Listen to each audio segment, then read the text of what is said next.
Students, today we will discuss about non-ideal solutions. Non-ideal solution. Yesterday we have discussed about ideal solutions. The solutions which obeys Raoult's law are called ideal solutions. Now we are to discuss non-ideal solutions.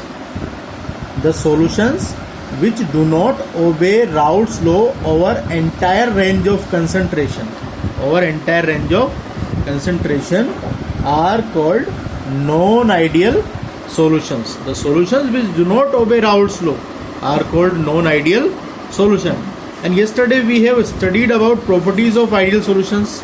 So here also we will study properties of non-ideal solution, in which if delta H mixing is not equal to 0, then a non-ideal solution will be formed.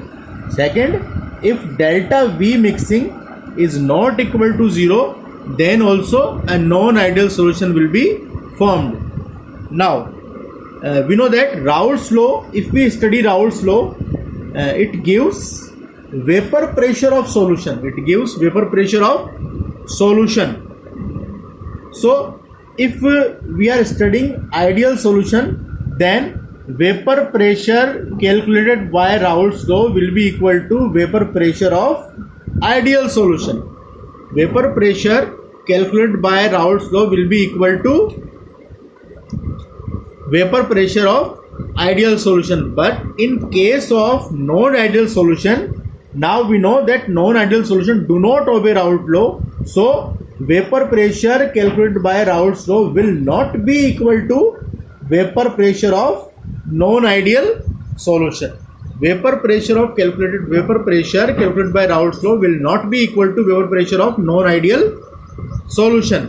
Now, so vapor pressure of non-ideal solution will be lower or higher than calculated by Raoult's law. Now, if the vapor pressure of non-ideal solution is not equal to calculated by Raoult's law, then it should be lower or higher than calculated by Raoult's law. This phenomenon is called deviation from Raoult's law. In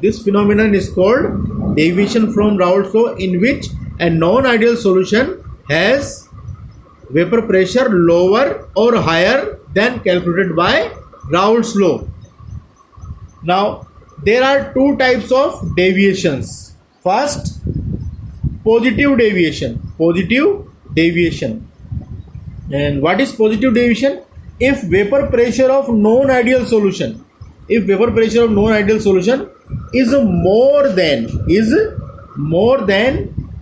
calculated by Raoult's law,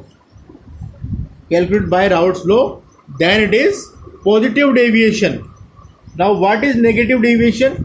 If vapor pressure of non-ideal solution is lower than or less than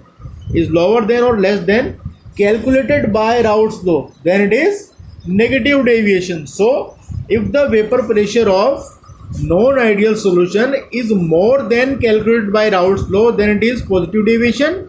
And if the vapor pressure is lower than calculated by Raoult's law, then it is negative deviation. Now you will ask, what is the reason behind this phenomenon, the deviation from Raoult's law? The reason we can see here. Now we are taking example A, which is a solute, and B, which is a solvent. Now you can see that if solvent interaction is stronger, after mixing, the solute-solvent interaction becomes weaker. Now, the bond between solute and solvent is weaker, so it can be broken easily. So, molecules can be vaporized easily and vapor pressure is increased. Molecules can be vaporized easily, so vapor pressure is increased, resulting in positive deviation from Raoult's law. So now you can understand that if the solute-solvent interaction is weaker than solute-solute and solvent-solvent interaction, then the vapors can be, and then the molecules can be vaporized easily, resulting in positive deviation from Raoult's law. Positive deviation from Raoult's law. The example of such kind of solution is ethanol acetone mixture and carbon disulfide acetone mixture. Both these mixtures or solutions exhibits positive deviation from Raoult's law.